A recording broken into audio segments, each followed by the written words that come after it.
शीला देवी जी बिहार से। राधे राधे महाराज जी। महाराज जी, आपने एकांतिक वार्तालाप और सत्संग का निचोड़ दिया है कि भगवान के जो भी आपको नाम पसंद है उसका जाप करो। महाराज जी, मैं पूछना चाहती हूँ कि क्या महत अपराधों का भी सर्वनाश नाम जप कर देता है? कुछ ऐसे अपराध हैं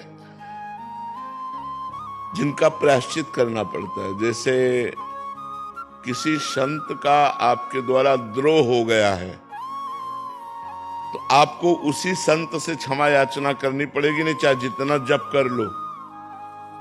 एक तो जप होगा ही नहीं क्योंकि अपराध बन चुका है, और चाहे जितना जप कर लो तो क्षमा नहीं होगा जब तक उस संत से आप क्षमा नहीं मांगोगे। ये मतलब पक्की बात समझ लीजिए।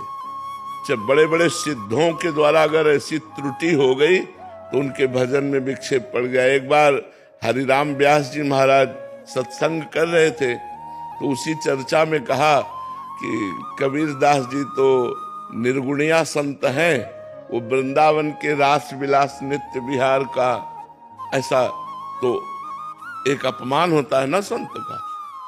बस उनकी जो अध्यात्म लीला थी वो बंद हो गई, अब वो व्याकुल हो गए।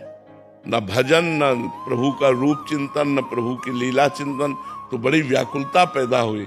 तो अपने गुरुदेव हरिवंश महाप्रभु के समीप गए और कहा हमारा भजन रुक गया, हमारा जो लीला चिंतन था वो रुक गया, पता नहीं क्या हो गया, और बहुत रोने लगे।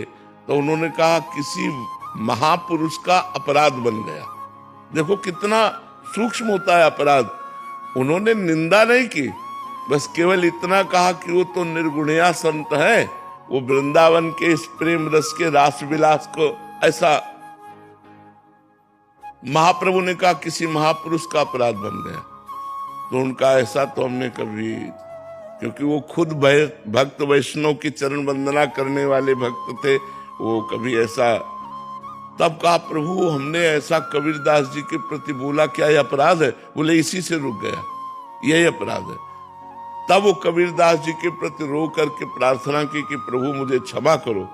तब कबीरदास जी यमुना जी से प्रकट हुए, यमुना जी के किनारे, वो भी सिद्ध पुरुष थे हरिराम व्यास जी।